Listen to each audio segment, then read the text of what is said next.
Welcome to Fandom Post Radio. I am Kestrel, and I'm here with Darius.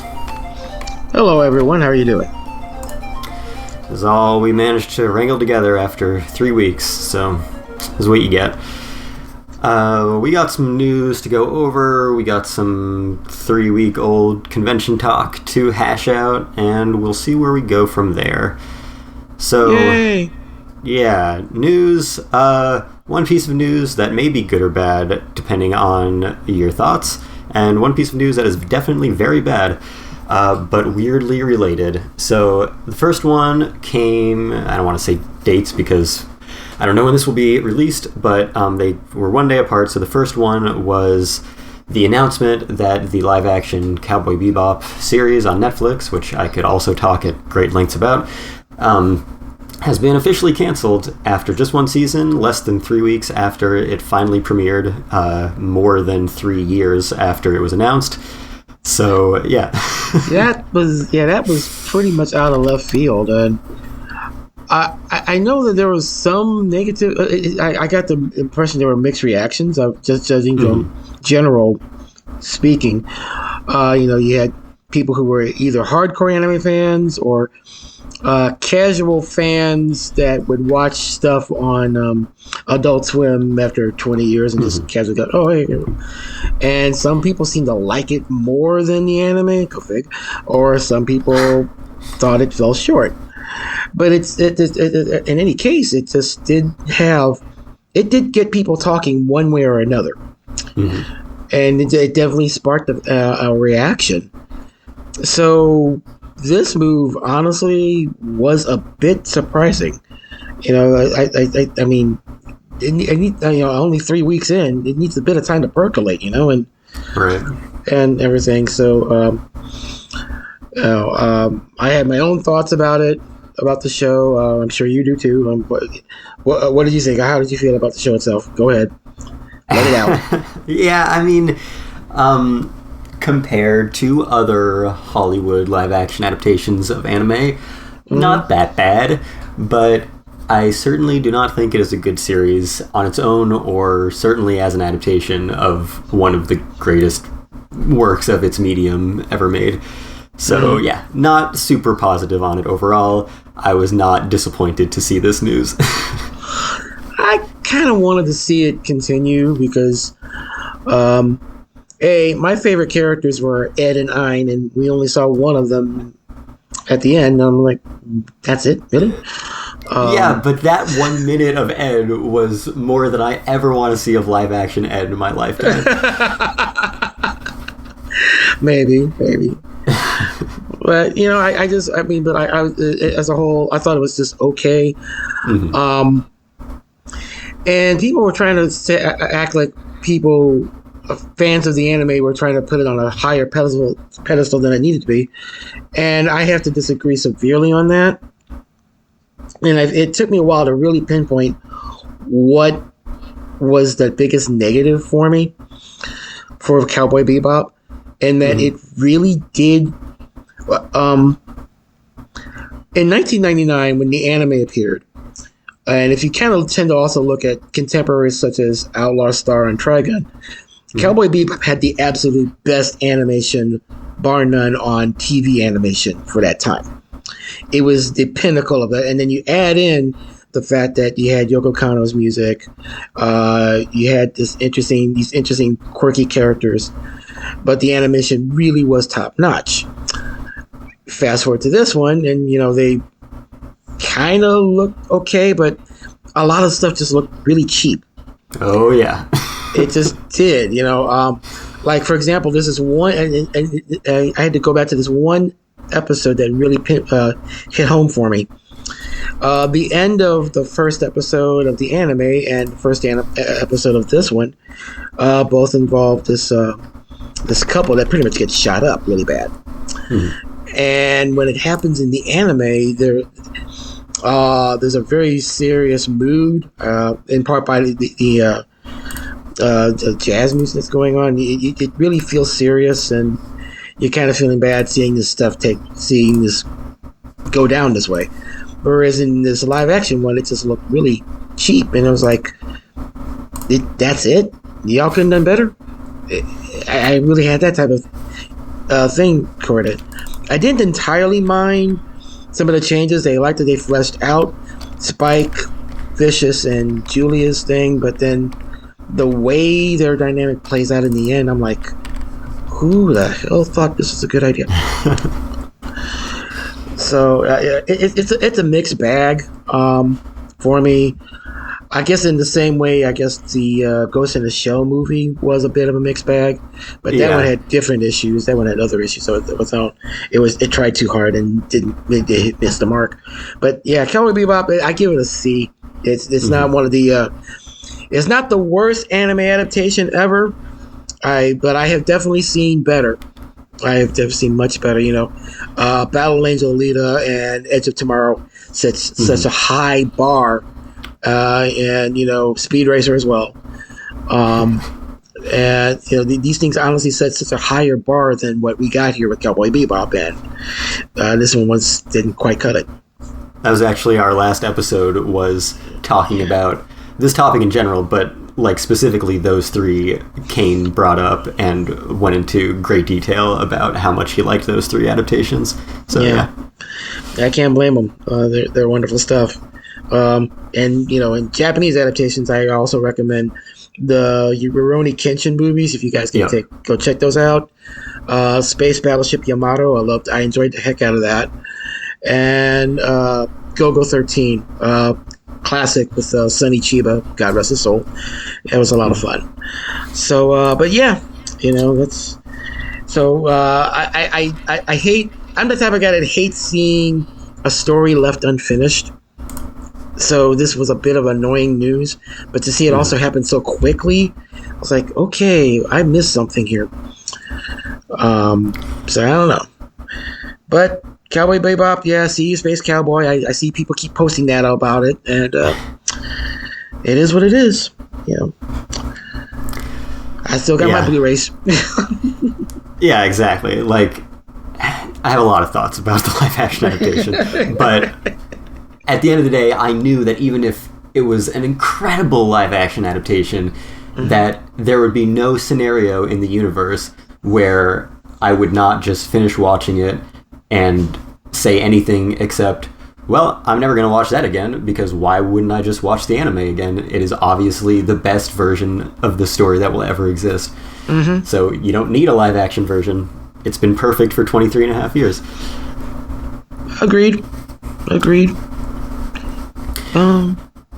Yeah, and I guess before I go into too many thoughts on the live-action series, I'll use that as a segue to the person that, obviously we always credit Shinichiro Watanabe as the director of the series, Yoko Kanno as the composer, both extremely instrumental in making it the masterpiece it was, but the other part of that trinity that I always consider the three most important people in the creation of an anime series is obviously the writer. It is an original anime. The lead writer is an extremely important part of that process.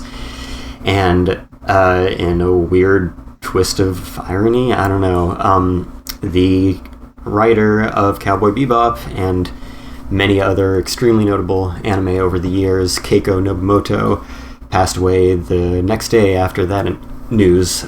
She was 57, or rather it was announced the next day. She passed away a week and a half earlier. As it tends to be the case for Japanese celebrities, it wasn't revealed until sometime later so that the family could have their privacy. But yeah, she was 57 and lost a battle with esophageal cancer that her colleague Dai Sato, who worked with her on writing scripts on nearly every series that she wrote on, announced on Facebook today as of this recording. So that is extremely sad news. I actually just found out about it when Darius just told me a few minutes ago. So yeah, I'm still kind of reeling from that. Yeah. Yeah, it was. Yeah, that was earth-shattering. Actually, we have to credit Lindsay from ANN. She was the first one that posted on Twitter, and we're like, "Holy crap! Okay, that's a credible source to be able to heard one." But yeah, that's that. So I take that as face value. But yeah, it was, and for everybody to understand exactly how influential this woman was, she's worked on the screenplays for Macross Plus, Samurai Champloo, Space Dandy. She was the original creator of Wolf's Rain, and did the screenplay of one of our favorite Christmas movies, Tokyo Godfathers. This woman had a lot of incredible work under her belt, and a lot. Granted, a lot of it's probably older to some of you newer folks right now, but. She worked on Carol and Tuesday also with Watanabe. Yeah, here you go. Yeah, that's a newer one. Yeah, and Space Dandy. Yep. But yeah, it's really, it's very sad that she had to go. Esophageal cancer. I can't even imagine not being able to speak like that. That's pretty bad. Yeah. So, ma'am, wherever you are, they had she apparently passed away on December 1st and had private services. So hopefully she will be resting much easier now till the end of time. Yeah. I don't know. See you, Space Cowboy, I guess. See you, Space Creator. Yeah, for real. Yeah. Wow. So, from that on to other fun stuff. I just realized a piece of news that we can definitely talk about that got revealed yesterday as well. Sure. This is something that we were going to talk about at from Anime NYC. There's a new film from Mamoru Hosoda called Bell, and they G Kids, who is handling the United States release, is put out an English trailer, and Kestrel and I, we went and saw the film. I think this is his first time. This is my second at seeing it at Anime NYC. We'll talk about it a little bit later, but like from what I can see from the trailer, the dub looks really nice. And they had mentioned during the G Kids panel that a lot of the Japanese music team came and met with the voice actress and spoke with her, worked with her, so that she could sing the songs in English. So it will not be the standard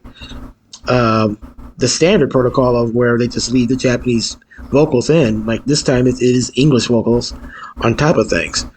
And from what I can tell, it sounds like the MIAV Post did a really good job putting this together.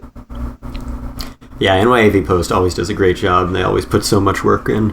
And this lead actress, I think she's from theater, as Michael and Stephanie find a lot of people in. And I don't think she's had any sort of screen role in any way, whether on camera or voiceover. So it's exciting. Yeah, man. I'm actually looking forward. It's finally going to be, I think January 12th is when it's going to hit IMAX. And then it'll hit standard theaters right after that. And I don't know, like, well, let's talk about a little bit about the film. A little bit. What did you think of the film itself? Just without spoiling what this thing is truly about, because hopefully they will not tell you. But what did you just think of it, just from a general perspective? Yeah. So I really love Tosta's first three independent films, like not franchise based, and I liked his fourth one, Boy and the Beast, a lot. And then I didn't really like Mirai at all. I mean, the fact that it came from Hosoda made my expectations so much higher. So the fact that it was so disappointing, just kind of puts it at a lower level for me just because the bar was so high, even though it's not that bad of a movie. So Belle, at least, was definitely better than Mirai. It still was like the kind of movie that at the end of the day, and it's probably because I'm comparing it to his previous works, but I wouldn't put it on the level of like a great filmmaker like I would with his first 3 or 4. I think for me, my level of enjoyment, I think it still falls well below those 4, especially the first 3. But yeah, I liked it, sure. Yeah, same here. I think, thinking about it, yeah, I definitely liked it better than Mirai. And Wolf Children is my favorite film from Hosoda. And Girl Love Through Time and Summer Wars were about even, like second place. So I think this would be just beneath that, but beneath those 3. But still, I still find it. I think I enjoyed it a little bit more than you did, and especially the set. For some peculiar reason, like I've seen this film twice now. Once at NYC and once at a film festival I went to before this, AIF festival in LA. And that was the first time I got to see it, and Mr. Hosoda was there. But yeah, I saw Rub it in. I'm sorry. Nah, that's cool. But yeah, I posted an article you guys can check out about that as well. But like the second time I saw this film, it's like, okay, I kind of got the gist of what the story was really about. The second time I saw it, for some reason, I'm not sure if it was just because of the story or because of how the music winds up fitting in. It just hit me a little harder. I don't understand it, but it just did. It just stayed with me for a bit. And and they did a lot of work on this. Hosoda did at one point he kind of mentions that he had to have 20 people you're going to see these crowd scenes. You're going to see these incredible crowd scenes. He had to have 20 computer experts generate images day and night to create this unique images for this crowd, and he really needed a lot of help just to do that part. I will say that much for it. But Belle is quite unique. Hopefully, like I said, the trailers will not tell you exactly what the story is really about, but it's definitely going to definitely misdirect you. But that's something I enjoy about films. So I was not disappointed in that. I think, even if I didn't enjoy all the directions it went in quite so much, and maybe I'll enjoy it more on rewatches. I'll certainly watch it more than one time.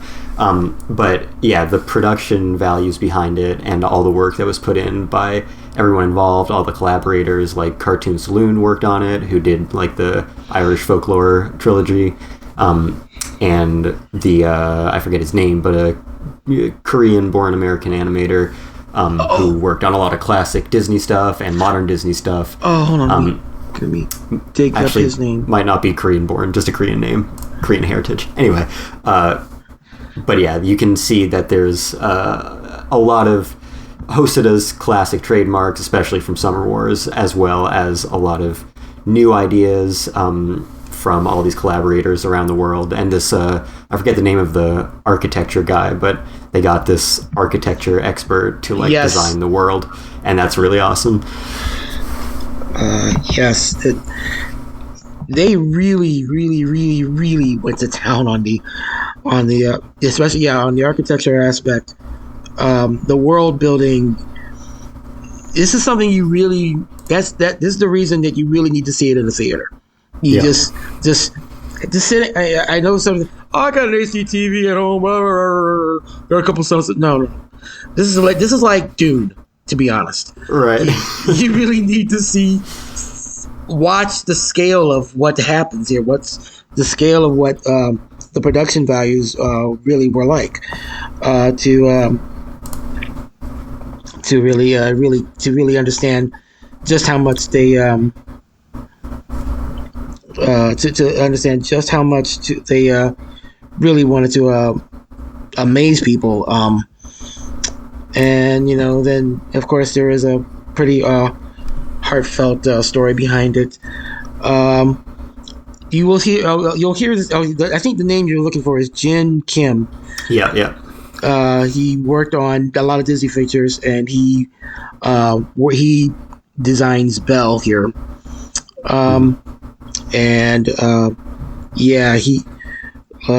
Eric Wong is the name of the architect who did a lot of the buildingscape. I promise their work is top notch. I don't expect this to actually get an Oscar nomination, because the one thing I've learned about Oscars is that they generally like domestic work and everything. But G Kids got him one for Mirai, so they could do it again. He possibly could. I can honestly say I do understand, however, just from the look alone, he got a standing ovation for 14 minutes from Cannes. Right. At the end of the film. And I can honestly say, just from the animation aspect, I completely understand why. It is a hell of a work. I'm always sad that I live in a state that has no IMAX theaters. Yeah, so, obviously it breaks my heart anytime a blockbuster comes out, any Marvel movie, obviously Dune, and I really wish I could see Belle in IMAX as well, but that's my life. I was in a city when Ghost in the Shell IMAX was out, so I got to see that in IMAX, so that was great. Yay! That was a fun one. Yay! Yeah. We'll have to get you come visit in Atlanta, man. I will get you to an IMAX theater myself, man. I'm gonna get you this. There's one by the Mall of Georgia. It'd be awesome stuff for you. I promise.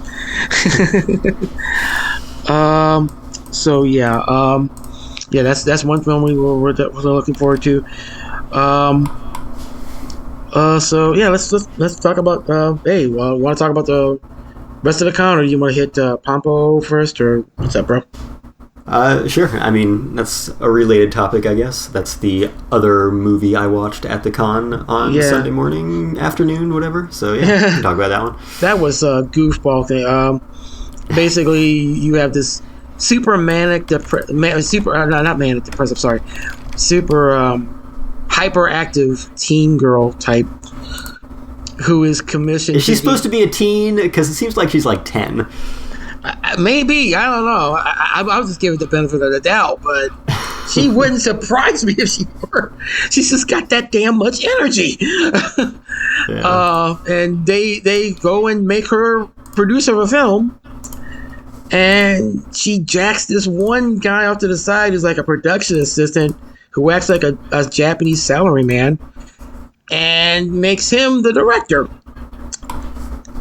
And he kind of carries himself like an overworked salaryman.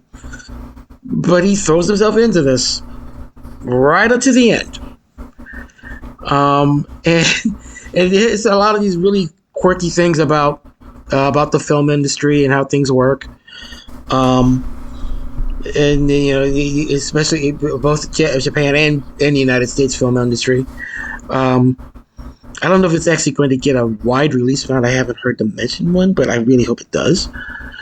But they'll probably do a Fathom event. Like, I don't think G Kids gets rights to any film and doesn't try to put it in at least some theaters. Yeah. Hopefully they will. It's so darn goofy, but like, I can already tell there's like a few sequences that, knowing the people who make AMVs. I can already tell there are clips that are like, oh yeah, this is going in. This is going in. They'll be reusing certain clips from this film, big time. I can already see it. Mm-hmm.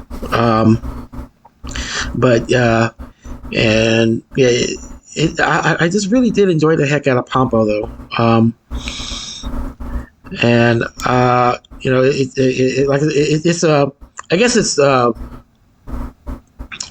do I put it? the thematic opposite of Belle, in a way, I guess. One's super happy, the other gets kind of serious. This was a really goofball film. And in some ways, everybody will find a character to relate to during this. You got the actress who may or may not want to be an actress at the time. You got couple of slimeball type head honchos, stuff like that, and through it all, they work to make this movie work. And whether it does or not is something you have to see for yourself. But yeah, I enjoyed the heck out of Pompo. It's a lot of fun. Yeah, I think it is a much weaker film than Belle, but I like it a lot more. It is kind of a guilty pleasure of mine because I am exactly the sucker for this film because I love film, I love the film industry, I love Hollywood, and this was just catnip for all of that. So I just ate it all up. Yeah, I don't think it's a particularly good film. I think in the context of what it says about film, even, it wouldn't hold up to its own standards. But as, like, an experiment, as a celebration of film and the film industry, and, like, as if it were an extra on a Blu-ray that, like, yeah, this doesn't stand on its own as a proper feature film, but this is just the shit that I love.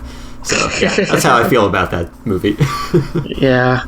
I hope it, I think it's listed as one of the ones that is being considered for Oscar nomination. I think. Yeah, G-Kids submits everything. Oh, yeah, no, I mean, I saw the listing for, I think there's like about 38 titles that are actually up for Oscar consideration. I'm pretty darn certain I saw Pompo listed as one. Yeah, I think there are 6 anime movies on the list. Yeah. Yeah, give me some good times there. I hate that Mirai got a nomination. Like, because Mirai got one, I want Belle to get one, just because I don't want Hosoda's worst movie to be the only one that gets one. But I hate that Mirai got one after his first 4 didn't, and of course it's because G-Kids had it. I hate that no Shinkai movie has ever gotten one. It's awful. Yeah, they're pretty much they're 2 of the foremost directors of the modern generation, and it's kind of sad not to see them get a bit of love here. And it's the same deal. Like, I thought Weathering with You would have a better chance than Your Name because G-Kids got it, but the timing just didn't work out when they released it in theaters. It was not going to work out with Oscar season. So I think that, yeah, we'll see what happens. But Your Name, obviously, I mean, of course it deserved an Oscar nomination. Like, that year, the fact that there was no anime on the list, like, we had Your Name, A Silent Voice, and In This Corner of the World all in the same year, and none of them got any Oscar consideration. It's like, Jesus Christ. But none of them were, I mean, especially the 2 that I would want, which is Your Name and A Silent Voice. Your Name was released by Funimation, who has no Oscar pull, and A Silent Voice was unlicensed for years, so it never had a shot.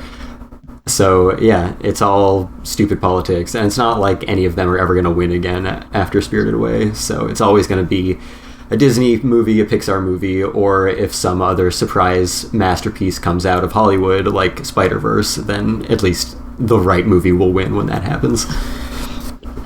Yeah, Spider-Verse already looked pretty darn crazy, so it's like, this is going to be a 2-part movie, so...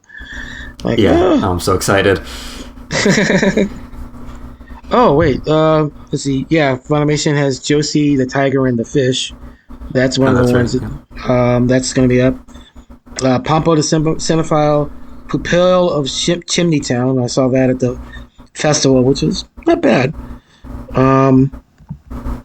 What else?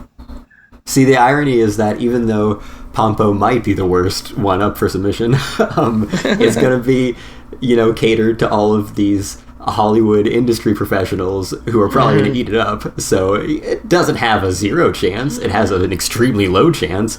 I think either absolutely none of these will make it or Bell will make it. No chance of any of the rest of them. But I kind of have to agree, unfortunately. Fortune favors Lady Nikoko definitely will not. It was okay, but definitely not their standards. Summit of the Gods. Very sadly, that will not make it, but it's a hell of a film. I will say that. I saw that at the LA Festival, and it's directed by a French man about mountain climbing. It's an adaptation of a Japanese manga, and honestly, it's the closest thing to a Satoshi Kon film I think I've seen in a long time. Guy did a really good job. Yeah, this guy did a really good job doing this film. It was like, out of a lot of the films I saw at the festival, this was one that really stuck with me. And the guy said he actually did study Cohn's style before doing this project. I was like, okay, yeah, it shows. So, but yes, I'm sorry about that. We're veering away from anime moisty. We're sorry, folks. I'm sorry. God, it just hit me that both the writer and director of Tokyo Godfathers are dead now. What the fuck? God, yeah, that hurts. Yeah. And they were both genius talents, you know? Yeah. Oh, God. See, now I'm going to have to go watch that again. Well, of course, it is. 'Tis the season. Yeah, it is, you know?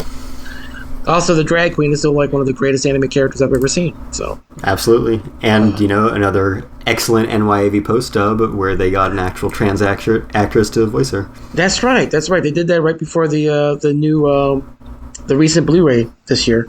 Yep. Yeah. So that's gonna be fun. So yeah. We've been hitting the movies here. What else do we want to talk about from the con? Yeah, I can talk about whatever. Let's see. Well, how about trying to get into the con? Yes. Yeah. Well, let's start at the beginning. Yeah. If you went there, if you're going there hoping for walk-up tickets, you were shit out of luck. This thing did cap attendance. They apparently sold 53,000 tickets, according to the con runner Peter Tessara. And I remember, I came to New York the night before. I'm just standing inside Midtown Comics. I kept hearing, like, nope, we're sold out. Nope, we're sold out. Nope, we're sold out. I just walk up to the guy, like, yeah. Why are you selling out? I was like, oh, there's some anime convention here, and everybody keeps trying to get tickets. They're really dying to get in, but I keep telling them we sold out of completely everything. And actually, in my time of dealing with cons and big cons and stuff, this is like a kind of pretty much a first for me. I didn't even realize that they capped it. Yeah, it was like you either had a choice of a 3-day or a single day, and then after that you had to. I guess mind management crews were a bit rusty, to put it mildly. Oh Jesus! Because even if you got there like about 9 o'clock or 10. Fortunately, the events of the con didn't start till about 1. Right. A lot of panels didn't. But still, if you got there about 9, 10, you were still out there for about 3 or 4 hours in cold, windy weather. The cold, windy equivalent of an Anime Expo line. And because this thing snaked around and around and around, and I was pressed, and I was like, is there a press store or something like that? And nobody seemed to know what I was talking about. And I had to call up a couple of friends. Like, could y'all tell me what a press store is? Because I'm about to die. And after like 45 minutes, so I finally somebody got me hooked up. But you said you got the full treatment. Yep, I was out there for 3 hours. Yep. Jesus, my friend. Yeah, it was like kind of a mixture of 2 different factors. One, the line management. Like all you saw were event staff that belonged to the Javits Convention Center, and they didn't exactly know what the people who were having control of the actual convention itself, who were con volunteers, they were not entirely on the same page as far as line management went, and it kind of faltered and got back together a few times. So there was that aspect, and then there was also the fact that you had to like show vaccination proof when you got to the door, and it was not just having a mask wasn't enough. You actually had to show proof of either a test or a prior vaccination. Which is good. I don't even think they took a test at this one. I think they insisted on actual vaccination, right? Yeah. Which is great. And New York was great about that. The whole time I was there, every single place we went into required proof of vaccination. Yeah. So good on them. Yeah. And I know people are kind of freaking out about the Omicron thing, to the point where Stephen Colbert is now joking about Anime NYC now, everything. But apparently, from what I've read, you had this gentleman who went there. He came from Minnesota. He had it at some point, but he actually had been vaccinated as well. Yeah. And they were talking about how his friends had caught it from him. And the thing is, well, somebody posted this bit where apparently he and his friends had went to karaoke after one night at the con, and were severe close contact that whole time, and that may have been where it had kind of festered a bit for other people. Because I actually wound up not getting it, and I had this friend of mine. He also came from Atlanta. He's been tested 6 times, and he didn't have it at all. Yeah. So I don't think it's that aspect really spread as alarming as it may seem, but like it didn't spread as bad as quite people might think. The only significance was that it was the second U.S. case of Omicron. But the fucking media frenzy, like all of these sites were calling it a super spreader event within an hour of an announcement that literally one person got COVID. That is the opposite of a super spreader. Yeah, it's kind of annoying. Yeah. And a lot of people were really good about staying in masks, and people were great. They were nice about it. I mean, they were like, no, we don't want this. We don't want to cast this crap either. Oh, mask. I got an extra mask, but I'll talk about that later. Mask, left and right. But like, if so Friday was a bit of, I hate to say it was a bit of a clusterfuck, but it was. If you were in that line. Anime NYC has publicly apologized for all of that. They have taken all the blame. Yeah. In fact, later that night, they posted about it. They say, okay, this is the protocols we're going to follow for managing the line Saturday and Sunday. Go to this point or this point. And they actually tried to communicate with everybody about it, and so that the lines were nowhere near as bad. Because I saw a lot more people inside on Saturday and Sunday than I did on. They still weren't great though, and they I know people. I used my press badge at that point because I was like, "Fuck this." But me too.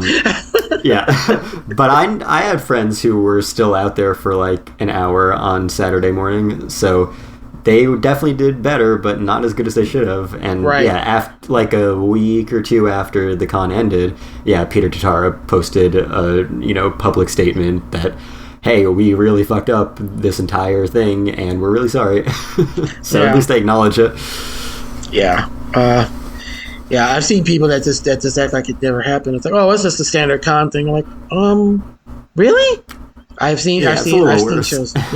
So definitely kudos to them for actually trying to, apologize and actually try to make good on. Hopefully they'll make good on some things for people who wound up not being able to see much of the con as a result. But once you actually got inside the con, I would have to say programming was pretty good.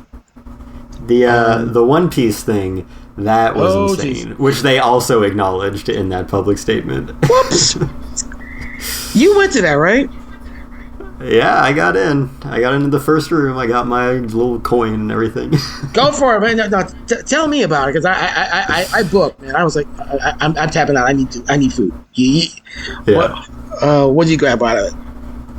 So the line for that started 5 hours early, and they had already, like, capped a room, like 3 or 4 hours early, and by the time I got around to checking out the line, which was probably, I don't know, at least 2 hours early, it was just this mass of people snaked out into this octopus line formation down every single hallway of the convention center, upstairs and escalators on across every floor. Is just the entire convention center was trying to get into what they put in not the main hall, because that was for Masquerade. So it was, you know, a room for, like, I don't know, a few hundred people, maybe 1,000 people at most. And it was like most of the convention trying to get into it. And, you know, hours early, they were already at the point where, you know, it was borderline riot. And they had to, I mean, the volunteers, and I don't even know, I feel like some of them were in different uniforms. Some of them might have been actual convention center staff. But the guys that were trying to deal with this, they were troopers, man, because they were dealt a shit hand and they were doing their best and they were working real hard. Mm-hmm. So they, you know, came up with an impromptu system to do wristbands for this event, which was not planned. And the people who, you know, had already been in a room that was capped didn't have to do that because it wasn't part of the plan. But since there were just so many people in this giant cluster, they just started, like, breaking people off into lines and giving them wristbands to come back in a few hours. And there were different colors of wristbands to come back at different times.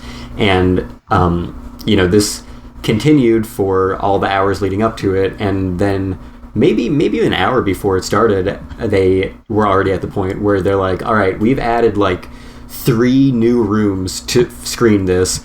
Some of them are going to be later. We're just emptying out all of our rooms, and after every room is empty, we're just going to show it in, like, every room we can, because everyone wants to be there. And even then, they had to cap it, like, an hour before the earliest one started, and turn away, like, thousands of people. Like, there were still just, like, an endless sea of people that they had to turn away at that point. Oh, man. Yeah, so that was insane. For literally, I mean, I was excited to be part of this event, and I'm glad I did, because this was a very fan servicey episode 1000, and a giant, not that kind of fan service, but, like, this is for the fans who have been watching One Piece for 1,000 episodes, and it is exactly the kind of environment that you want to watch that episode with, or that episode was like. You know, you got 1,000 hardcore One Piece fans who fucking fought to the death to get in here. Those are the guys you want to watch this episode with. The energy was really great. So that was a lot of fun. But all of this to say that all of these thousands of people fighting for hours to try to get into this event is literally just to watch an episode of a show that airs every week that they could have already watched on Crunchyroll before the event even began at the con. So, yeah, it's pretty insane. And as I understand it, they announced something? So, this was announced, like, around the same time. So, like, you know, people could have already seen it online. But, yeah, with episode 1000, a new One Piece film was announced, which I guess I could have covered in the news. So, yeah, that was exciting. It's going to focus on Shanks, which is interesting because he is a character that they can't really do that much with because he's very important and very enigmatic in the story proper. You can't really do that much with that character, I wouldn't think. But it's going to be something to do with him and, you know, some new character with a music theme, and I think they're going back to the, like, they title them One Piece film something when Oda, the creator, actually writes the film.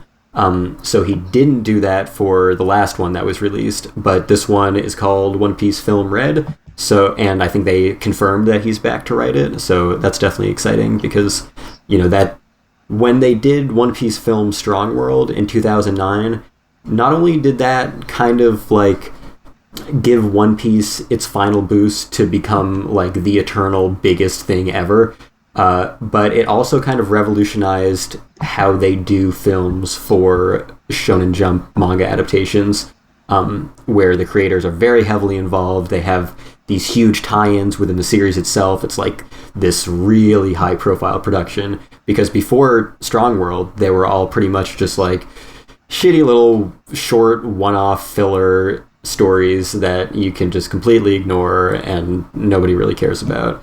So yeah, this is kind of the return to what Strong World had established in the One Piece franchise and really the entire industry. So yeah, it's definitely an exciting thing, and everything about episode 1000 and all the celebrations around it were very cool to see. So yeah, that was fun. I'm glad I got in. Sorry to everyone who didn't, but yeah, I'm sure in retrospect they sure wish that they had put that in the main hall. Yeah, I think that was opposite the costume contest, or... Yeah. Which I guess is always on Saturday night and always in the main hall, so that's the deal. But like, because after I got my wristband to get into One Piece, and I had like a few hours to kill, and I was just hanging out in the area so that I didn't get fucked over when they finally let people in. It was right near where the main hall is, so I looked over there and there's no one in line. Like, you know, they probably mostly filled the room, but normally you'd have people like still filing in, people waiting, people, you know, just hoping that they can get an opening. But I feel like they probably had a lot more people trying to get in to watch an episode of One Piece than to go to the masquerade. Wow. Yeah. That's probably true. And I don't know how they could have actually handled it, to be honest. And in fact, that's like the second screening I heard about that, although it's not quite as big of a scale as the one I had to deal with. Actually, I'm sorry. The one I had to deal with is a much smaller scale. I'm sorry, it's a much smaller scale than the One Piece screening. I went and tried to get into the Lupin, this new Lupin special that was being put on primarily by TMS Entertainment. And once again, it was underestimated how many people were trying to get into this screening. Because they normally then this would normally be a correct calculation. You have a smaller panel room for a video screening, as opposed to a bigger panel room for voice actor panels. They tend to attract more people, but that's not happened in this case, and I can honestly pinpoint why. There is one factor that I don't think anybody quite took into account. If you went into this particular Lupin screening, they premiered a new dub for one of the films, but also you would be one of the few people to have a Lupin III mask. It's an exclusive mask. I guarantee you that one aspect is what everybody was trying to get to. Lupin specials are fun and everything, but I'm pretty sure they really wanted that one exclusive item. And that might have been the same with One Piece, because they gave out this exclusive, pretty nice challenge coin, which I don't really get the challenge coin thing, but it's a nice little coin. So I can see a lot of people going for that. Yeah, keepsakes. They just want, woo, hey, you ain't up on this, man. I got this. Yeah. Okay. So that, that and crowd energy. Crowd energy is always fun. Yeah. The Lupin thing. I went and got pictures of this. The voice cast was there, as well as this very lovely Fujiko cosplayer. Good God. And actually, so Sentai has the new Lupin the Third, which is super weird. And they have a podcast, and they have been going through like a few episodes for each series that they want to highlight. So they had a few episodes for Lupin in the past few months, and one of them was with that cosplayer. Ooh, I will have to go find that. Listen to that. Ooh, yep. Thank you. I think I'll listen to that now. And what else? I actually won a prize. They asked trivia questions, and I reflexively answered one of them and got some Goieman stuff. Nice. Question being, what is Goieman's catchphrase? There is something he likes to say. Cut a worthless object, whatever the translation wants to call it. Yep, yeah, that's what it is. Yeah. Once again, I cut a worthless object. And whatever he's cutting just falls apart. Yep. So, yeah. So, yeah, I got some stuff off of that. That's fun. But, yeah, we got some trinkets. Got a towel and an action figure, something like that. Nice. So yeah, did you get to see? So yeah, we each got to see one screening, and then the dual screenings. What else did you get to see, bro? So I didn't watch anything else at the convention itself. I watched another anime film in the city right after the convention ended. But yeah, I think that mostly covers my highlights of the convention, other than the My Hero Academia concert. Oh, dude, tell me about that. That was really great. That was my highlight of the con easily, which is good because I got to do almost nothing else on Friday. So, and that was a something that was announced like less than a week before the con, and it was announced, and then a few hours later the tickets went up, and you didn't have to like pay for them, but they were gone within 6 minutes of going up. So I wasn't even aware that this concert even existed until after the tickets were already gone.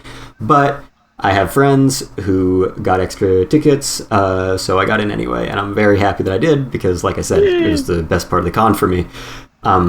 So yeah, it was, a full live concert, and they brought over the composer of My Hero Academia, which is a big deal because like him and Aramaki at this con are basically the only two really prominent Japanese anime guests at any conventions since the pandemic that I'm aware of. So that's pretty major. And so the music for My Hero Academia, for those who don't know or haven't really paid that much attention to it, is basically all orchestra and rock simultaneously. And so they had to emulate that with a live performance, and the band, the video game orchestra, is kind of the ideal candidate for that because they, like the name suggests, they have an orchestra, but their centerpiece is a rock band, and they play in tandem just like the music of My Hero Academia, and they are based in Boston, but the guy who's like the head of the band is Japanese, and they've worked with like the Final Fantasy live concert series, and they've worked in anime itself. Like Kevin Penkin had them record music for the soundtrack of Rising of the Shield Hero. So they're very deeply connected to not only video games but anime. And yeah, so they put on this performance. It was really great. They had, like scenes from the anime for each song as they played it. And then for like the encore, they brought on the composer who had already introduced it and gave a few anecdotes and stuff. But for the last few songs, they had him come on and play piano for the songs, which was awesome. And then they had, so for the final song, it was what anyone would expect the final song to be, because the second half of season 4 of My Hero Academia is a school festival arc, and it's mostly slice of life that's preparing for and building up to the, I think, final episode of that arc. So like the third to last episode of the season, which is the big musical performance that the main class puts on. And so it's this big spectacle, and they had this great original song that they made for it, sung by an American singer, and they didn't have her there, but they had Amanda Lee, who is a prominent, she got her start singing English covers of anime songs on YouTube, which she still does, but she has since become a successful anime voice actress as well. and she was a guest at the convention, so they brought her on to do the vocals for that song. And of course, they played the video of the performance in the show itself as they performed the song. So yeah, it was just really great. The orchestra, the rock band, the composer, the animation timed with it, and the vocals that they got as well.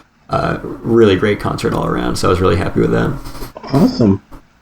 I don't know very much about My Hero Academia. I saw my first film at the film festival prior to that, so I know very little about it, to be honest. So I was like, I remember you were talking about it. You were like super stoked. Like, I gotta hear about this thing. But yeah, it sounds like it was a really awesome concert and everything. Yeah, for sure. Oh man. Yeah, I don't think I got to. I didn't see any concerts. I think I pretty much went panel hopping from one to the next to the next to the next. Yeah, I had a pretty good division of my days. So one thing I'll say about Anime NYC, which I probably mentioned before, is normally at conventions I spend a lot of time getting autographs, and at Anime NYC, in 2019 they started just having a lottery system for their free scheduled autograph sessions, and then they had a lot of guests who would just come and do paid autographs. Right. And then this year it was kind of extended a little further, I guess in part because basically all their guests were it really pains me to say this, but the guys who dub over a character in English are the guys who can charge $50 for their autograph, while the actual creators of the anime will do it for free and get a fraction as many people lined up to see them. It's really disheartening.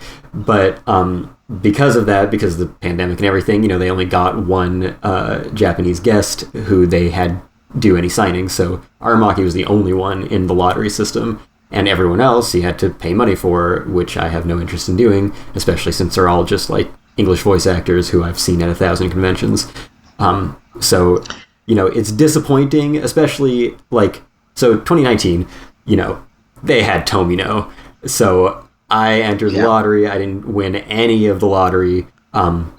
Thankfully, again, I have a lot of good convention friends at this point.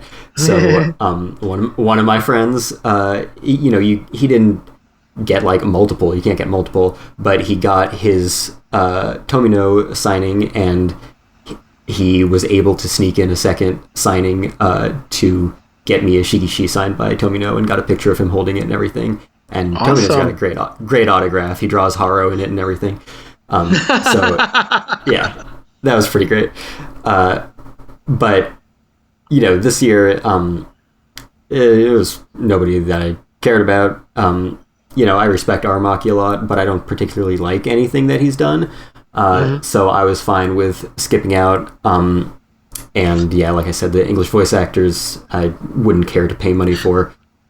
So it's disappointing when they have, guests like Tomino, who I would love to get an autograph, and I hate the lottery system above all else, because no matter what system you have, even paid autographs, no matter what,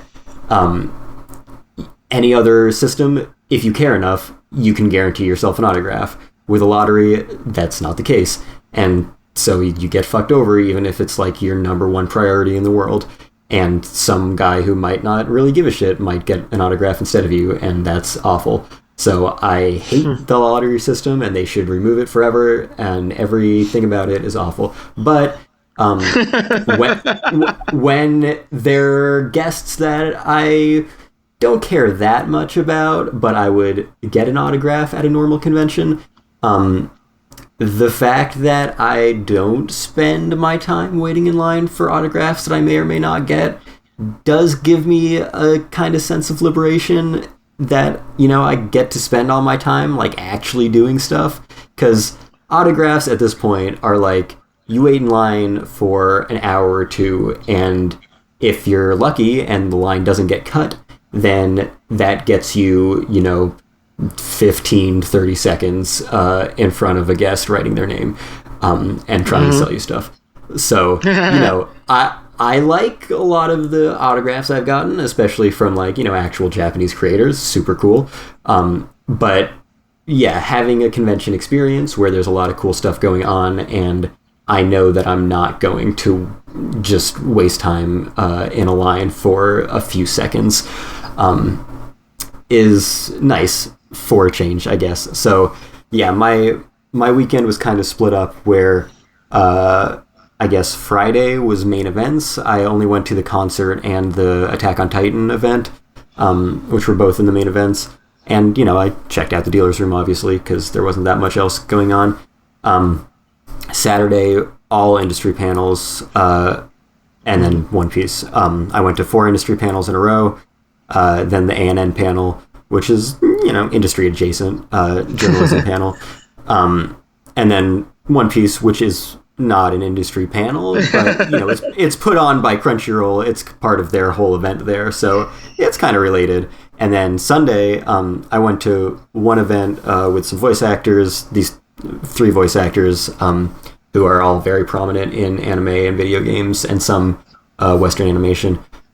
They have like a sketch comedy troupe together, and they go to a lot of conventions, especially Anime NYC, and they put on a good little improv. I should have said improv troupe. They put on a little improv show that's a lot of fun.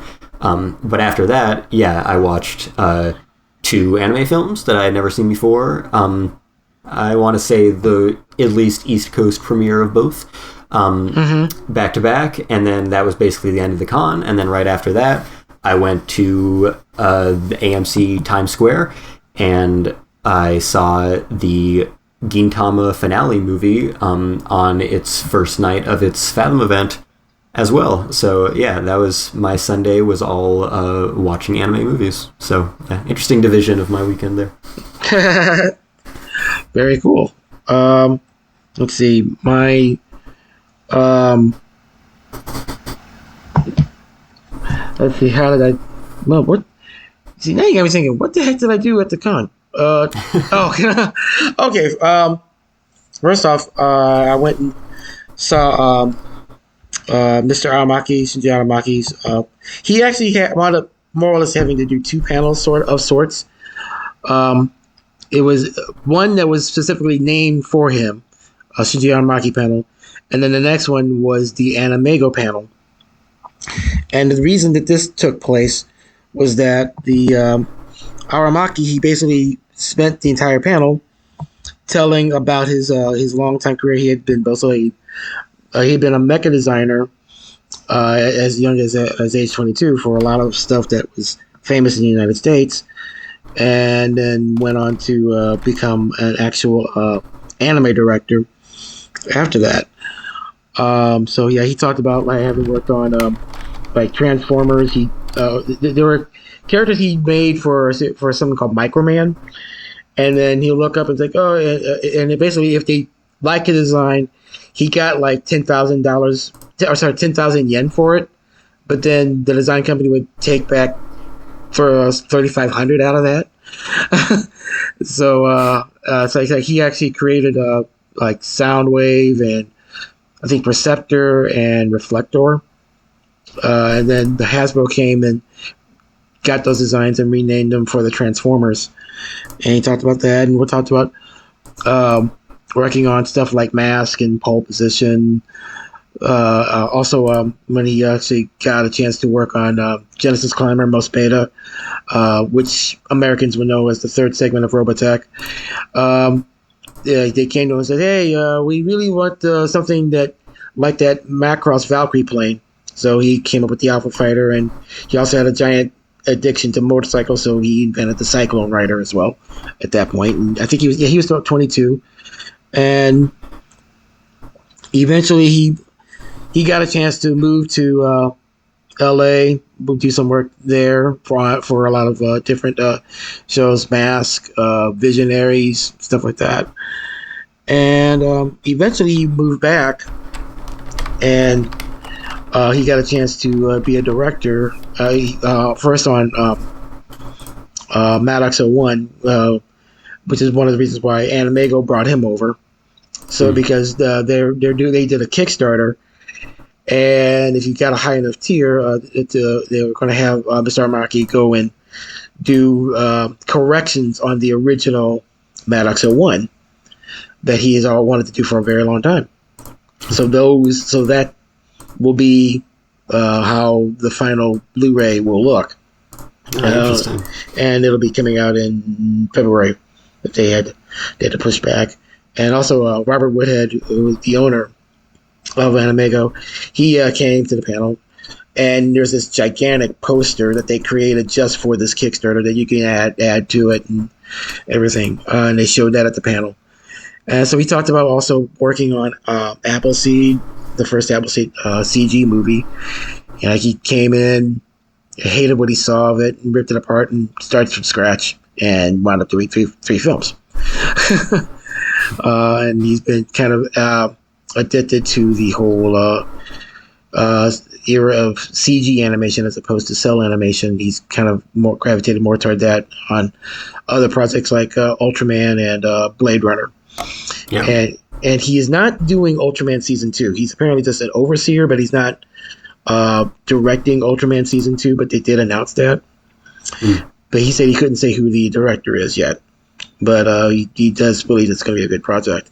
But he talked about really liking working with Kenji Kamiyama. They've known each other for like 20 years, and they just keep bouncing ideas back and forth. And like I said, he did this first panel. The thing is, though, we're fairly certain that they cut the panel short because I think he was under the impression that he had more time. So when they did to the Animego panel on Saturday, it was, Mr. Woodhead talked about Animego projects for like about 5 minutes, and then he turned over the panel so that you can ask Aramaki anything you wanted about his career. Nice. And so there are a few questions about Animego, but like it was mostly about Aramaki himself and everything. Okay, so Crunchyroll also brought him onto their panel, by the way. Yeah, to talk about Blade Runner. Yeah. Have you caught that show yet? No, I haven't actually watched any Blade Runner. Okay, not just okay. That's fair. I know I need to. It's okay, dude. I'm not that type of guy that says, "Oh, unless you watch Star Trek and Star Wars Episode 50 times, you're not a real sci-fi man." No, you'll never hear that crap from me, bro. So if you want to check it out, it's cool, but I recommend it, but I will never rag on you for it. I will never do that to you, bro. Thanks. I'll watch it one day, for sure. I'll definitely watch at least the original and 2049 one of these days. Groovy, my friend.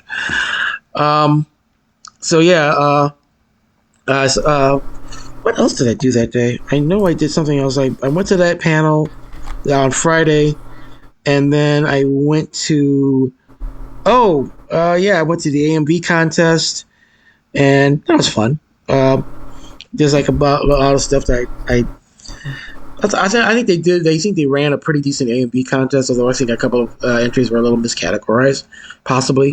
But you went in like a lot of the other places, fill out your ballot, drop it off at the end, and you can actually learn about some pretty cool music videos that are out there, probably on the animemusicvideos.org at this point. And so I went to the next day. I went to the. I want to make certain I get this particular panel name right. Black Trailblazers in Anime, presented by Noir Caesar. It's a mix of different voice actors. Zeno Robinson, I believe he's from My Hero Academia. Yep. Anaris Quiones. I have to go back and see what she did. I know she's been doing good work. Yeah, she's also in My Hero Academia and a bunch of other stuff. Let's see. AJ Beckles and Arthel. I think AJ Beckles is a clothing designer that's been working. No, he's a voice actor. He might do other stuff, but he's a voice actor for sure. Oh, he is? Also, okay. Yeah. Oh, okay. One of them was talking primarily about designing clothes and working with Viz to get a good brand and put his stuff out. And then there's Arthel Issam. He who others may know him a little bit better as one of the first black people to go and create his own anime studio. He's called Dart Citagio. And he actually went and created his own anime studio in Japan and everything that he went through to do that. So it was really fun listening to their stories, their experiences for a whole hour, and some of the stuff they've actually been put through. So I went to that panel. Then I went to the Aramaki panel, and then I jumped right to the Lupin screening, which, like I said, it was a little over capacity. Okay, way over capacity. Ran into Mike too. I was like, dude, come on in. Like, nah, I can't do this. This is just too damn long, man. I'll see you there. Like, okay, cool. And I think right after that was the Anime News Network panel where I finally caught up with you. Oh, I think we talked. Oh no, wait, it was the G Kids panel. The G Kids panel is where I ran into you again. Yep. And also at the tail end of the Dark Horse panel. Oh yes, we forgot to mention something really cool Dark Horse did. Yeah. Please tell me the name of the artist. Kentaro Miura. Thank you, because I'm not going to forget. Kentaro Miura. He had passed away earlier this year, pretty much from overwork, apparently. And they did. Dark Horse brought a giant card that everybody could sign to say thank you for this man's incredible work and everything. And it was just basically a giant wall that you could walk up and sign this thing on. And did you get to make it to that? I saw it. I didn't really know what to write, so I left it alone. But it was very nice to see. Yeah, it was really cool. We caught the tail end of the panel that Carl Horn was hosting, everything. And then right after that, it was the G Kids panel. We were learning about their release plans for some of the upcoming stuff. Let's see. Yeah, we talked about the Bell thing. We talked about Pompo. What else did they talk about? They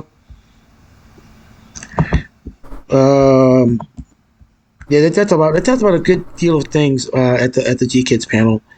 I'll probably have to write up a lot more on my own write up here.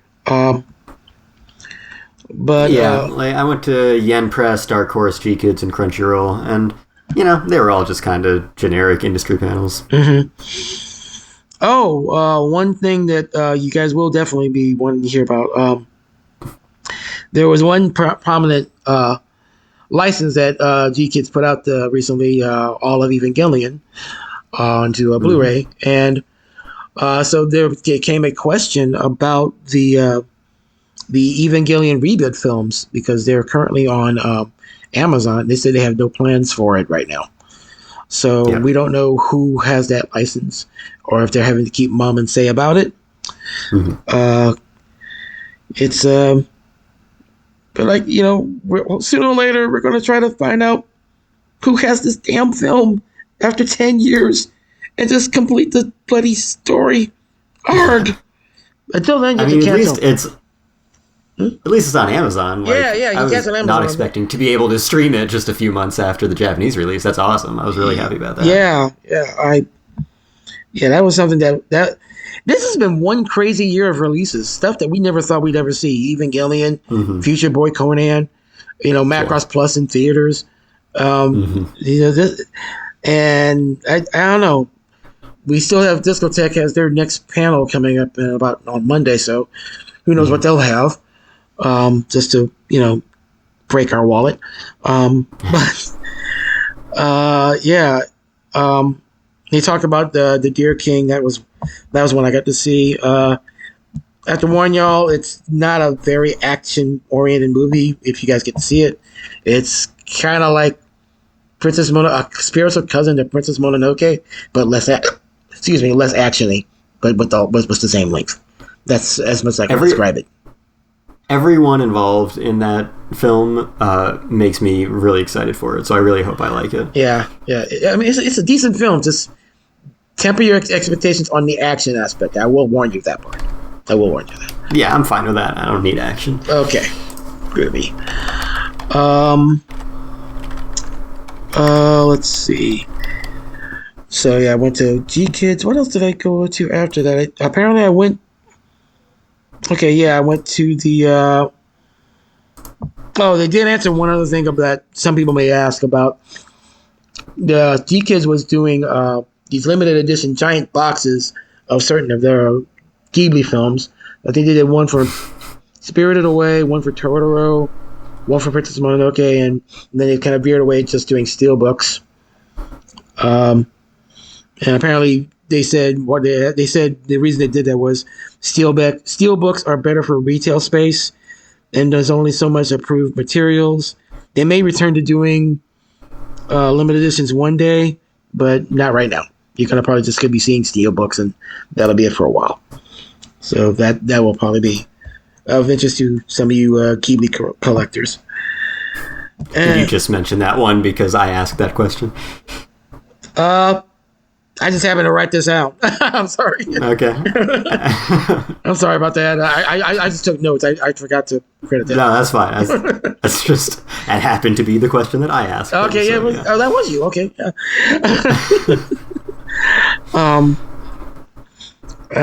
We went to the ANN panel, learned a little bit about from them how their operation works and some of the controversies Mike Toole, Chris McDonald, and Lindsay Leverage have run across over the years. And people try to ask about what they can do to get involved, things like that, to connect. So yeah, after that, I booked out because I wanted to. I needed to see New York for a few minutes, and I just wanted to try some New York food.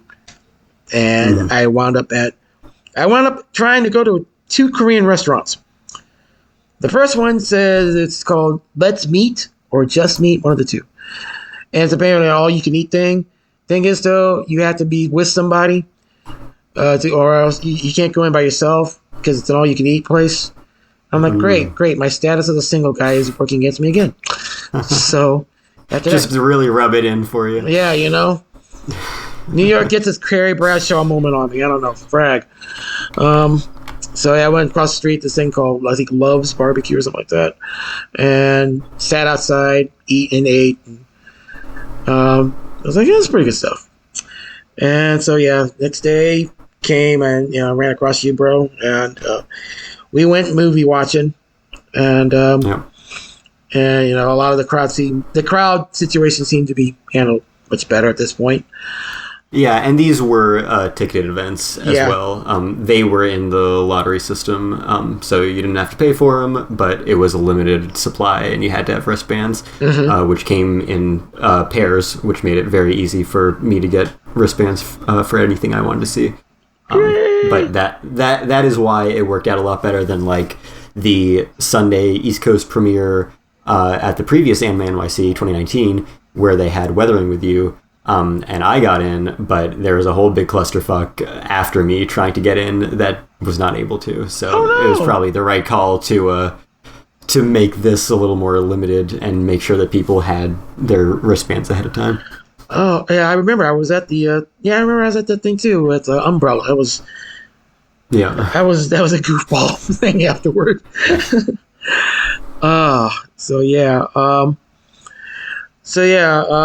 Screenings and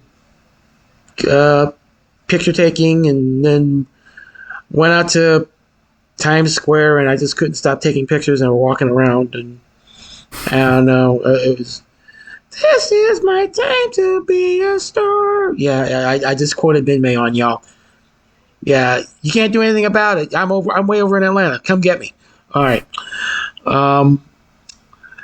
Oh wait, Kate could go in and edit that out. Okay, Kate, if you really want to edit that out, go ahead. Okay, I'm sorry.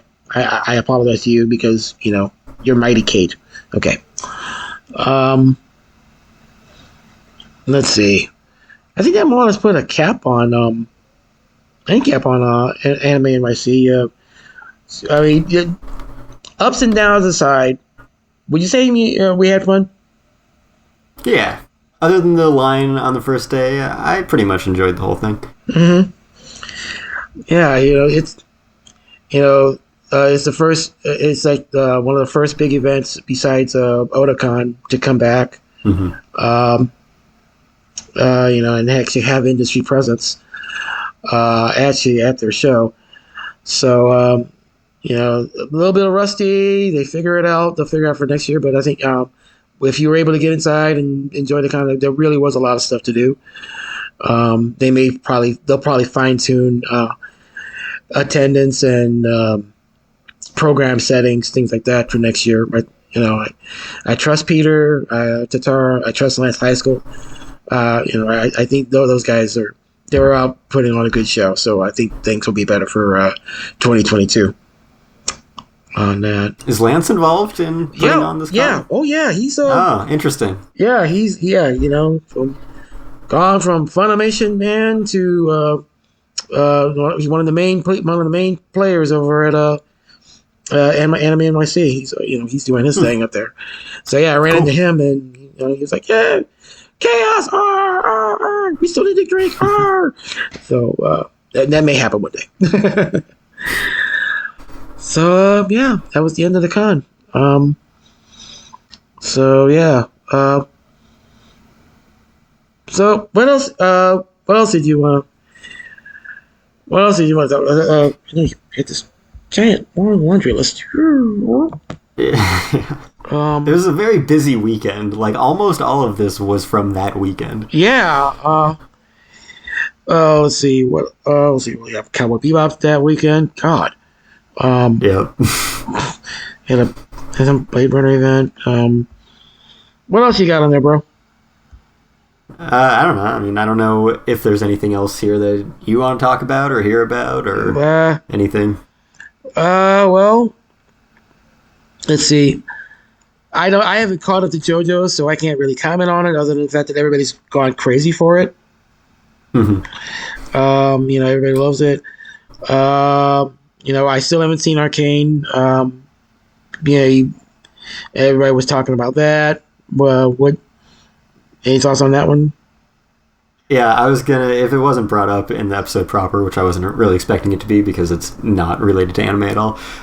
Okay. But I was still gonna bring it up in our recommendations at the end. So I'll just do that now. Go ahead. So watch Arcane because it's like the greatest show ever, even if you don't give a shit about League of Legends, and I sure don't give a shit about League of Legends, and it's still the greatest show ever. It is just that good. So everyone go watch it right now. It's amazing. I will go check that out myself. May I take one of these for the recommendation here as well? Yeah, sure. Okay, Hawkeye. I'm enjoying the hell out of it. It's fun. It's a lot of it's great. I'm glad we finally get to learn about Clint Barton as a person. People keep asking, why does Hawkeye get? Why the heck does he deserve a solo project? And much like Black Widow, we learned very little about these characters during the previous films. And Iron Man, Cap, Thor all got 3 films and everything. I'm finally learning about Clint Barton. I didn't know if I couldn't even tell if they actually had ever addressed his hearing impairment. They finally show, they do, and we get to meet Kate Bishop and everything. And the guy Matt Fraction is the comic writer. The guy who's been writing the Hawkeye comic and got Kate Bishop being his protege. That's a very popular comic, and he's also consulting on the show. Mm-hmm. And there's one little this week, I don't want to spoil it, but there was one instance that we were waiting for to go, yes. Yeah. It's like, yes, it finally happened. And a lot of people, there has been this rumor that since Spider-Man No Way Home will be out this coming week, that they may have an event planned for Hawkeye to give us as much of a wow for Disney Plus people, as well as people who are already going to go see Spidey No Way Out.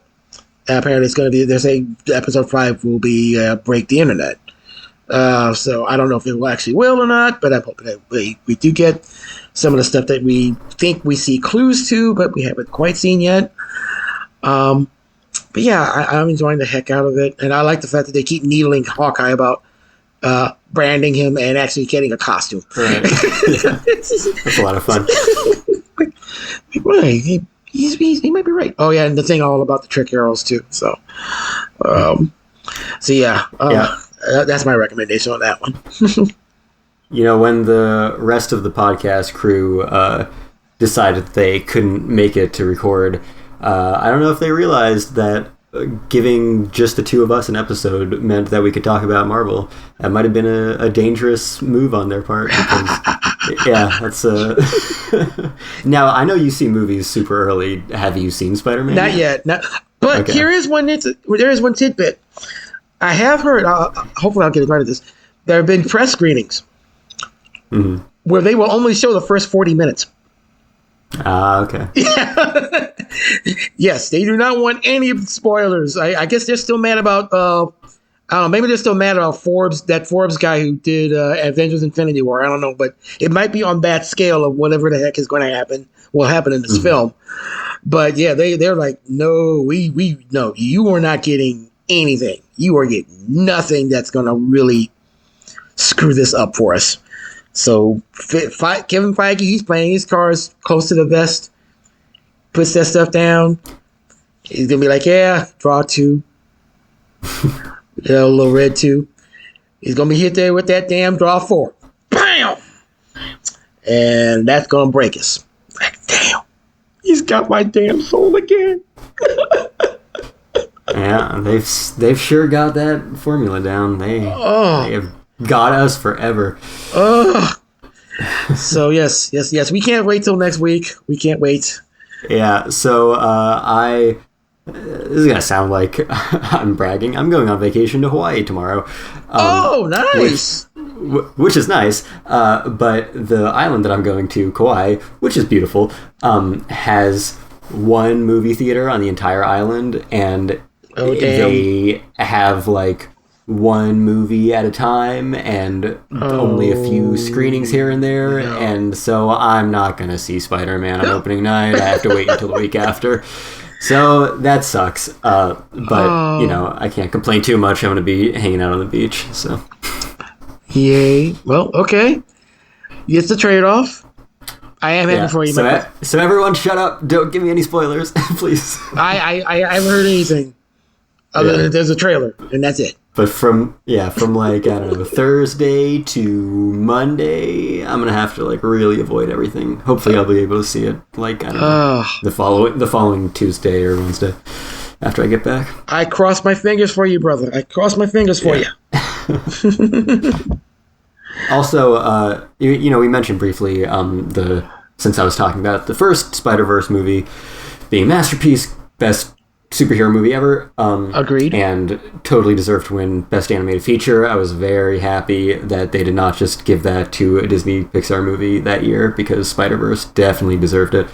But yeah, the first little teaser for what has been revealed to be part 1 of the next movie, Across the Spider-Verse, came out, and it looks awesome as expected. But just in the vein of the stuff we're talking about, I want to give a shout out to Haley Steinfeld, who is playing Kate Bishop in Hawkeye. She is Gwen Stacy in the Spider-Verse movies, and she is the lead voice actress in Arcane. So good God. She is running circles around this nerd industry. Good God, man. More power to her. I definitely. Yeah, she's doing great, and she's like, I don't know, she's like 24 or something. Yeah. Oh my God. So the nerd future is bright for this kid. Yeah. It definitely is. Well, so what else do we want to talk about? Do we want to end and everything, or anything else big that we got? Yeah, I mean, we've covered almost everything. Gintama, the final. How was it? It was great. I mean, I love Gintama, and this was actually the finale of the entire series, and I got to see it in the theater, and it was awesome. So I was very happy that all of that fell into place. I will certainly be talking about that movie more in just a few weeks when we do a Best of the Year countdown. But yeah, very happy I got to see it. And if you've watched 367 episodes of Gintama, then you'll love it.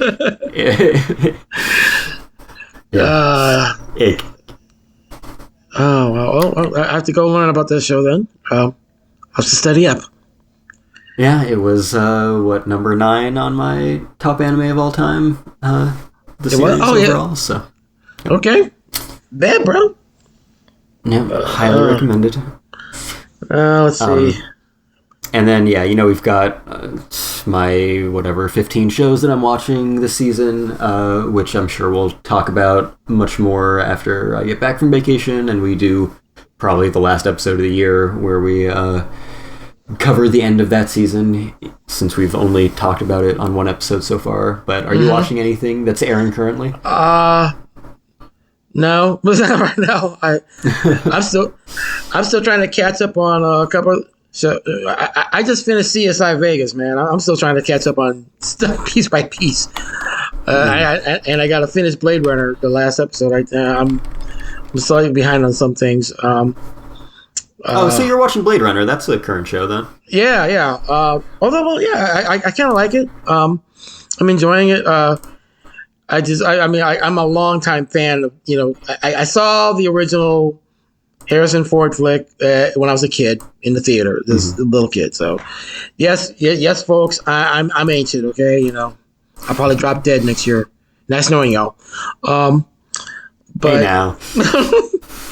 Don't worry, Kestrel. I'll give you some of my cartoons. I'll will them to you. Send this to Vermont. All right. Yeah.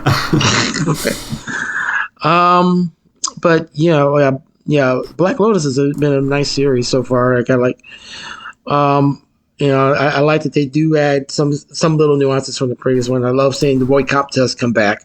The whole identification thing that for a long time Blade Runner fans don't know what that one is. That's what. Yeah, but I like as far as full on anime. I want to finish Stone. I want to start Stone Ocean, and and also I'm sorry, this is American animation, but they dropped recently the second half of Masters of the Universe, which everybody's like driving me nuts about what happens, and I'm like, dang it, I love the first half, so I'm looking forward to actually getting a chance to sit and watch that. So, I have no association with that property, but they did try to market it as anime for a time there, which it is definitely not. Yeah, Netflix has a very funny definition on that. After that, extremely. Okay, look, there was a documentary that Netflix put together about a couple years back about what anime is. No. Do not watch this thing. If you're serious about being an anime fan, do not watch it. If you have some popcorn and just need to laugh at something, feel free. But this was not a good documentary at all. And that is from every recognized person that actually knows about Japanese animation. No one likes it. So, yeah. So, sorry, Netflix. We had to rag on you a little bit on that one. Yeah. But you got good stuff. Watch Arcane on Netflix. Watch Arcane. Yes, Arcane. Yes. Although, also Netflix, stopping your stuff from getting released on Blu-ray. I want Arcane on Blu-ray. I want Our Planet on Blu-ray. Please stop being Netflix. I want Devilman Crybaby on Blu-ray too. Yeah, I mean, at least with anime, like, they're starting to get more sub-licenses for home media. Arcane might have a decent chance, but, like, they're real Netflix originals. They rarely ever do. Like, Stranger Things was a big outlier because it's their biggest hit, but most of them don't get Blu-rays. Hopefully one day. Well, but yeah, JoJo, I did watch all 12 episodes that have been released. Oh, dude, how is it? Yeah, it's great. Of course, it's great. I'm curious what's gonna happen with the release pattern, because I think it is supposed to start airing on Japanese TV at the beginning of January. So I don't know if we're gonna get 12 episodes every 3 months. I assume the TV broadcast is going to be a normal TV broadcast, so by the beginning of April, it'll be episodes that haven't been released on Netflix. So I don't know if they're going to continue releasing them in chunks on Netflix first, or if, I don't know what's going to happen. I assume that's what's going to happen. I don't know how long it's going to be, but I'm definitely looking forward to more. I like watching weekly for a lot of series. I did not mind having 12 new episodes of JoJo to watch, but now it's going to be rough waiting 3 months for more, assuming it's only 3 months. So, yeah. At least it wasn't Netflix jail, which is when, Netflix just licenses a series that's airing on Japanese TV and doesn't show it for months. At least that seems to be going away, because Netflix is doing 2 weekly simulcasts, in quotes, this season. They are delayed like a week or 2 each, which sucks. But at least it's not months on 3 to 6 months, which is what they did before. So, at least they're moving in the right direction very slowly, unforgivably slowly, you could say, because they have all the resources in the world, and every company that does not have those resources has been doing this for over a decade just fine. So there's no reason it shouldn't be happening. But at least JoJo is not that. Like, it premiered simultaneously worldwide on December 1st, the first 12 episodes. And broke the internet. Yeah, of course. Like, 12 episodes of JoJo drop at once. Like, can you imagine? It's insane. I still haven't... And when it comes to JoJo's, though, I still haven't recovered from the fact that one of their songs is Jodeci's Freaking You. Man, in the 90s, we used to... I think it was... What was the name of that? Diary of a Mad Band. That was the name of the album. And we were like, okay, well, people going to go do their bedroom activities. And then way the hell later, what the hell is this? No, they are not using this song. No. I'm sure it was like leaked places, and I probably could have seen posts online after the episode first aired and people were talking about it. But I guess it would do a pretty good job of avoiding spoilers for most things. So I haven't really been spoiled on any new JoJo endings, which is good. So yeah, when I watched, I don't think they ever have it in episode 1, but when I came home from work that Friday and watched episode 2 of Golden Wind, and at the end, it's just... Every time I close my eyes, I wake up feeling so horny. I'm like, whoa, JoJo, let's go. My mind just can't process it, man. Just, I mean, it's appropriate, right? Because one of the guys from Jodeci is named JoJo. Yes, so. it is. Yes, it is. You got that. JoJo, Casey, Bate, yeah. Oh my god! Have you heard about the opening of Stone Ocean? No, I mean I know people were kind of freaking out about that more than they were the ending. What happened at the opening? Yeah, so the ending, obviously it's a Western song as always. It's not a particularly like well known or action packed song. It's like Stardust Crusaders, the second season, where it just had like, a real mellow little jazz guitar tune. It's not quite that chill or unremarkable, but it's not like the kind of JoJo ending, like, roundabout, walk like an Egyptian, freaking you. But the opening, they finally returned to Kamikaze Doga, who did the first 3-4 openings. And they did the first short of Star Wars Visions. Really? Okay. And they did Batman Ninja. So I think they did a bunch of work on the JoJo video games that have come out in the past, 10 years or so. So they have their very distinctive CG style that's ultra stylized and like the one time that you watch something and you're like, thank God this is CG. This looks amazing. Wow. So they finally got them back. So it's back to the style of the first 4 JoJo openings. Okay. And it is crazy stylized and amazing. Oh, okay, now you got me going. I must not do it. I must not add to my queue. Must not add to my queue. No. Finish everything else first. Therapist told me to be good. Yeah, Stone Ocean's real good so far. I look forward to more, and David Production is just like on their A game all the time with JoJo now. Because early days it was a little rough at times, but clearly that JoJo money has been put to good use, and like Part 5 all the way through was an incredible adaptation, and Part 6 is going real strong too. I think the storytelling is really strong in this one too. So yeah, I like it a lot, and I just cannot wait for Part 7 Steel Ball Run, because I have been hearing for so many years that Part 7 of the JoJo manga is literally one of the greatest manga of all time. Oh, wow. So with that, combined with David Productions' standard of quality for JoJo adaptations that they've reached at this point, I cannot wait. Okay. So excited. So hopefully not too many years before that, but I mean, they're catching up. It's only 2 more parts after this that they have to adapt. I'm going to keep my fingers crossed, bro. And I got to go do some catching up. Yeah.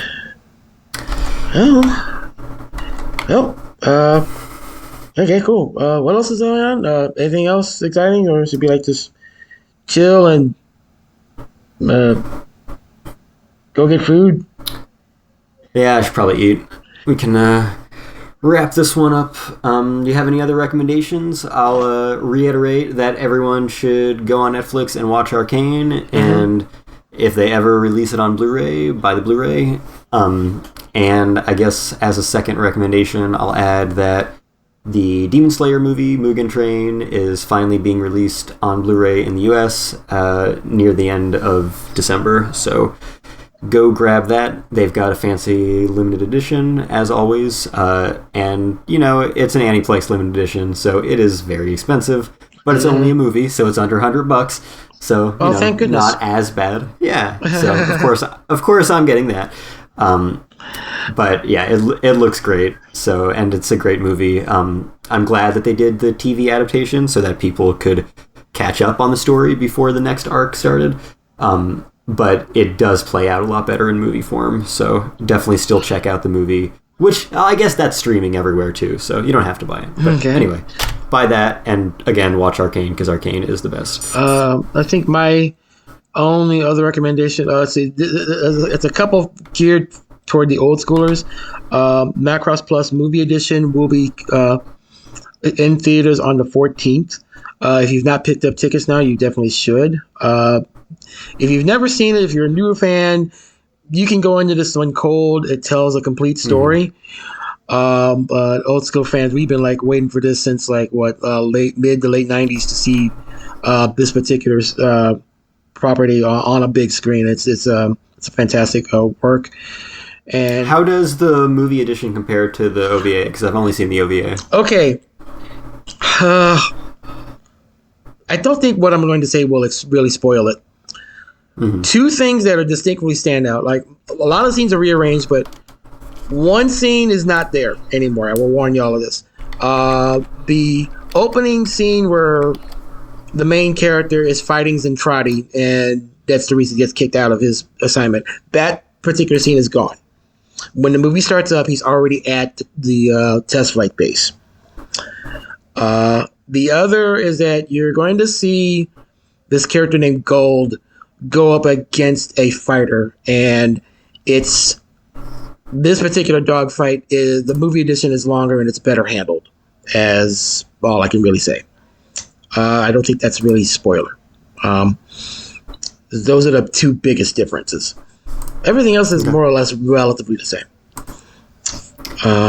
And I will mention, you kind of brought this up earlier, but Macross Plus is most notable to me for forming the team that would go on to create Cowboy Bebop. It has the same director, the same writer, and the same composer. Yeah.